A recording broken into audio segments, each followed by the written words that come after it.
Wanita ini berumur 17 tahun, tidak pernah bersekolah, dijebak di kapal selama 12 tahun, oleh seorang kakek tua 70 tahun. Setiap hari berharap dia bertumbuh dengan cepat. Jika sudah memenuhi persyaratan, akan segera menikah dengannya. Malam hari akan diam-diam mengukur tinggi wanita ini. Kakek tua ini tidak pernah terpikir, setelah gadis ini besar, bertumbuh menjadi sangat cantik, tetapi malah menyukai pria lain. Sifat kejelekan manusia akhirnya keluar. Wanita ini dibawa ke kapal ini mulai usia 7 tahun. Di dalam penjagaan kakek tua ini, hidup tanpa pengetahuan selama 12 tahun, dan menjaganya seperti putrinya sendiri, membantunya untuk merias wajah, membantunya mandi, mengajarkan semua keahliannya pada gadis yang bernama Jenny ini. Hari ini bisnis kapal sangat baik. Beberapa pria sedang memancing. Setelah Jenny meletakkan bir, seorang pria menarik tangannya. Jenny tersenyum. John itu juga tertawa. Pria di sampingnya mengira Jenny bodoh, memulai gerakan yang berlebihan, dengan pelan membawa Jenny duduk di pahanya. Dan semua ini dilihat oleh kakek tua. Dengan diam-diam menunduk. Di saat ketiganya bercerita dengan senang, sebuah panah terbang mendekat. Setelah dilihat kakek tua sedang menarik panah kedua, keduanya ketakutan sampai gemetar, dan Jenny pun masih tersenyum. Jenny berdiri. Seperti biasanya dia menarik kembali panah itu, dan pergi, sehingga kakek tua melepaskan panahnya, menunjukkan pandangan yang galak, dan pergi. Mereka mengeluh. Jenny yang hanya 17 tahun, malah sudah mau menikah dengan kakek tua. Jenny perlahan-lahan turun dari kapal. Kakek tua lanjut menarik panah, membidik dan memanah Jenny. John terkejut, meratap keahlian kakek tua, kemudian memanah lagi, menghindar dengan sempurna. Mulai hari itu, perbuatan ajaib mereka tersebar di seluruh kota. Dengan perlahan Jenny memberitahu kakek tua. Kakek tua pun berkata pada John, "Siapa yang tahu apa yang dikatakan mereka?" "Apa?" Saat tengah malam, kakek tua melihat Jenny yang sedang tidur, diam-diam datang mendekati. Setelah dilihatnya, tersenyum puas, dan menarik alat pengukur, mengukur dari kepala hingga kaki. Yang membuat kakek tua terkejut adalah, tinggi Jenny mencapai 173 cm. Waktu untuk menikahinya sudah mendekat. Keesokan harinya, kakek tua pergi membeli di darat, dan membawa sepasang sepatu merah, terjatuh ke lantai. Keduanya saling melihat tanpa bicara. Sebenarnya, Jenny sudah tahu tujuan kakek tua. Diam-diam membuka brankas kecilnya sendiri, meletakkan sepatu itu ke dalam. Dia mengira Jenny tidak mengerti, tetapi dia salah. Jenny yang sekarang, beberapa hari lagi akan bertumbuh dewasa. Hanya saja dia takut. Turis yang memancing memanggil Jenny. Dia pun menuruti mereka. Ini juga pertama kali dia melihat foto barang yang keren ini. Dia tersenyum bahagia. Tiba-tiba mereka menyentuh Jenny. Jenny pun tersenyum, berpura-pura bodoh. Tiba-tiba sebuah panah meluncur ke papan dekat mereka. Ternyata kakek tua, dengan marah mendekati mereka, menarik Jenny dan pergi. Dua orang itu sangat marah, dan merencanakan sesuatu. Mereka mendekati kakek tua, memeluknya, dan mengikatnya dengan tali besar. Keduanya bergegas ke dalam kapal dengan semangat. Jenny sepertinya tahu, pandangannya menjadi dingin, langsung berlari, masuk ke bagasi kapal. Ketika melihat mereka yang sedang mengejarnya, sengaja membiarkan mereka tahu keberadaannya, perlahan-lahan menutupi. Setelah membuka pintu dan masuk, mereka mencari, tetapi tidak menemukan Jenny. Saat mereka mengeluh, tiba-tiba terkejut. Jenny sudah berdiri di atas depan mereka, mengangkat busur panah, tersenyum aneh, langsung memanah kaki pria itu. Kedua pria itu berteriak kesakitan. Kemudian Jenny melihat kakek tua, dan menarik panah, dan memanah dengan pelan. Kemudian melihat mereka, dan pergi. Setelah itu, tidak ada yang berani mengganggu kehidupan mereka lagi. Tetapi hari ini datang sebuah kapal, dengan pria tampan yang bernama David.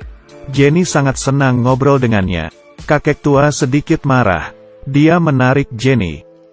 Jenny pun berubah. Mulai belajar memberontak. Mulai sengaja mendekati tamu yang memancing. Awalnya mereka menghindar. Tetapi Jenny semakin menjadi, membuat mereka pun mulai beradaptasi lagi. Saat mau menyentuh Jenny, ditolak oleh kakek tua. Dengan marah dia langsung membawa Jenny pergi, dan mengendongnya ke dalam kamar. Setelah kakek tua pergi, Jenny membuka matanya. Waktu berlalu dengan cepat, jarak dengan hari pernikahan mereka semakin dekat. David yang ditunggu-tunggu oleh Jenny, akhirnya datang lagi. Kali ini mereka berencana nginap di dalam kapal. Setiap hari kakek tua melihat mereka. Semua perilaku mereka sangat tidak tahan. Ancaman panah sudah tidak begitu berguna bagi mereka. Bahkan Jenny bisa saja langsung melawan. Malam hari ketika kakek tua tidur nyenyak, Jenny diam-diam keluar, masuk ke dalam selimut David. Jenny yang diam-diam berbaring di samping David, membuat David pun tersadar, dan ingin memilikinya. Dia memegang muka Jenny. Tiba-tiba, kakek tua datang lagi. Melihat adegan ini, sangat marah. Orang yang dijagainya 12 tahun. Begitu serakah, melihat pria, langsung tidak dapat mengontrol diri. Pandangan Jenny semakin kejam. Pagi-pagi kakek tua, langsung mengusir David, mengeluarkan panah. Satu persatu, mengusir. Semua tamu tidak mengerti, merasa kakek tua sudah gila. Dalam kekacauan, semuanya pun melarikan diri. Melihat tindakan kakek tua, Jenny tidak tahu di manakah salahnya. Hanya kakek tua saja yang tahu. Beberapa hari, Jenny akan bertumbuh dewasa. Tetapi, keesokan harinya, David datang kemari lagi, dan mengeluarkan bukti kehilangan Jenny. Polisi yang di darat, telah mencari gadis ini selama 12 tahun. Kakek tua ini merobek buktinya, dan pergi dengan emosi. Jenny mengambil buktinya. Dia baru tahu, ternyata dia juga punya seorang ibu. Dan masih terus mencari dirinya. Tetapi dengan tingkat pengetahuan Jenny saat itu, dia sama sekali tidak tahu dunia di luar itu bagaimana. Satu-satunya ingatan dia, hanya ada kakek tua yang setiap hari mengatakan, setelah dewasa, dia harus menikah dengannya. Jenny menganggap semua ini adalah tujuan hidupnya. Kakek tua tidak ingin membunuh, tetapi melihat tindakan mereka, dia sangat marah. Dia meruncingkan panahnya, dan mencoba untuk membunuh pria muda di depannya ini. Tetapi Jenny menghalanginya. Jenny juga pernah coba untuk bunuh diri, dan juga coba berkomunikasi dengan kakek tua. Hari demi hari berlalu, tiba di hari mereka harus menikah. Jenny berbisik kepada kakek tua. Kakek tua menyampaikannya ke David. Kemudian, kakek tua melepaskan mereka, dan melepaskan diri sendiri. Saat mereka berdua pergi, sama sekali tidak menoleh balik. Kakek tua mengikat tali di lehernya. Kapal bergerak perlahan. Talinya semakin kencang, dan mengikat kakek tua dengan erat. Dia sedang bertaruh bahwa Jenny akan menoleh balik. Kapal tertarik oleh kakek tua, dan tidak bisa bergerak. Kakek tua sekarat. Dia sedikit ketakutan. Dia mengambil pisau, ingin memotong talinya, tetapi sedikit tidak rela. Jenny mendorong David, dan mengambil sebuah palu. Dalam waktu bersamaan kakek tua juga memotong talinya hingga putus. Jenny memilih untuk kembali. Kakek tua bersedih dan menoleh balik. Dia menang. Melihat kapal sedang mendekati, dia tahu semua upaya dia sepadan. Dia menyembunyikan pisau, dan duduk di sudut dengan sedih. Jenny melihat penampilan kakek tua itu, akhirnya meneteskan air mata. Dia akhirnya mengerti tujuan kakek tua itu. David juga terharu oleh kakek tua.